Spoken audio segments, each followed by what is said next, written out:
মক্কার কাফেররা দেখে কোনোভাবে আল্লাহর নবীকে ঠেকাতে পারে না।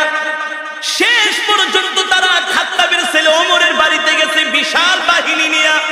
আবু জেহেল, আবু লাহাব, উতবা, শাইবা, ওলীদ ইবনে মুগীরারা খাত্তাবের ছেলে ওমরের বাড়িতে গেছে। যে বলে, ওমর শোনো শোনো, তুমি হলো আমাদের সবচেয়ে বড় নেতা, তুমি হলো শক্তিশালী সাহসী যুবক, আমরা তোমার কাছে একটা বিপদে পড়ে এসেছি। ওমর বলে, কি বিপদ বলো? বলে, এই মুহাম্মদ আমাদের বিরুদ্ধে অপপ্রচার করে, এই মুহাম্মদ বানায়া বানায়া কবিতা বলে সেটাকে কোরআন বলে চালায় দেয়। ওমর বলো, আমরা তো মুহাম্মদের এই কর্মকাণ্ড মেনে নিতে পারি না। বলেন নাউজুবিল্লাহ। ওমর ছিলেন বুদ্ধিমান, জ্ঞানী। ওমর ছিলেন, এ কারণে একটা প্রবাদ বাক্য আছে, মূর্খ বন্ধুর চেয়ে শিক্ষিত শত্রু ভালো। আবু জেহেল আগে ছিল শিক্ষিত, এখন হয়ে গেছে মূর্খ। কারণ ছিলেন আবাল হেকাম, হিকমতের অধিকারী, জ্ঞানের বাবা, এখন হয়ে গেছেন মূর্খের বাবা আবু জেহেল। এই মূর্খ শয়তান এসে বলে, ওমর শোনো, মুহাম্মদ খুব ডিস্টার্ব করতেছে, মুহাম্মদকে তোমাকে ছাড়া কেউ দমাতে পারবে না, তোমাকে ছাড়া কেউ দমাতে পারবে না। ওমর বলে, বলো কি করা যায়? বলে, মুহাম্মদকে সাইজ করো। নাউজুবিল্লাহ বলবেন না?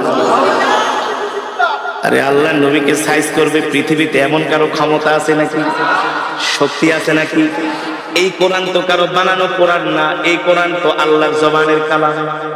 যে কোরআনের বিরুদ্ধে কথা বলে সে আল্লাহর বিরুদ্ধে কথা বলে। আর আল্লাহর জমিনে আল্লাহর নিয়ামত খায়া যে আল্লাহর কোরআনের বিরুদ্ধে কথা বলে, তার অপমান ছাড়া, লাঞ্ছনা ছাড়া কোনো উপায় নাই। আছে? এবার ওমর বলে, বলো আমি কি করতে পারি? আবু জেহেল বলে, ডাইরেক্ট অ্যাকশন, মুহাম্মদরে শেষ করে দাও। আরো জোরে বলেন নাউজুবিল্লাহ। মুহাম্মদরে মক্কা থেকে বের করে দাও। ওমর বলে, ঠিক আছে, নেতার দায়িত্ব দিচ্ছেন, আমি চিন্তা ভাবনা করি কি করা যায়। হেদায়েতের মালিক কি? হেদায়েতের মালিক আল্লাহ, হেদায়েতের মালিক আল্লাহ। হযরত ওমর বলে, ঠিক আছে, আমি চিন্তা করে দেখি মুহাম্মদকে কি করা যায়। হযরত ওমরের মন খারাপ, চিন্তা করতেছে কি করা যায়। আবু জেহেলের কথা শুনবে, আবু জেহেলের কথা শুনে কি আল্লাহর নবীকে অপমান করবে না কি করবে? হযরত ওমর চিন্তায় পড়ে গেলেন। তিনি মনে মনে সিদ্ধান্ত নিলেন, মূর্খ আবু জেহেলের কথা শুনে আল্লাহর নবীর সাথে বেয়াদবি করা ঠিক হবে না।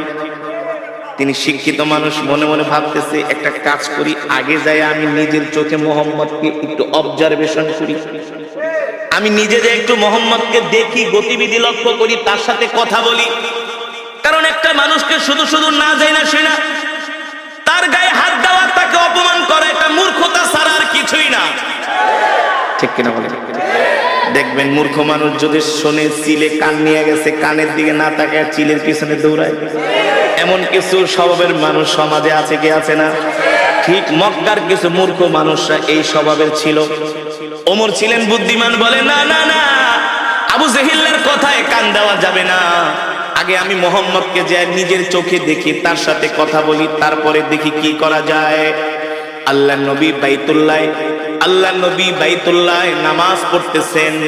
হযরত ওমর বিকাল বেলা ঘুটঘুটে অন্ধকার, মাগরিবের সময় না, ওমর মনে মনে চিন্তা করে, সূর্যের আলোতে গেলে আবার মানুষজন দেখবে, মানুষজন দেখা বলবে, ওমর তুমি কি যে মুহাম্মদের সাথে মিলে গেছো। এই কারণে ওমর বলে, আমি মাগরিবের সময় বের হলাম।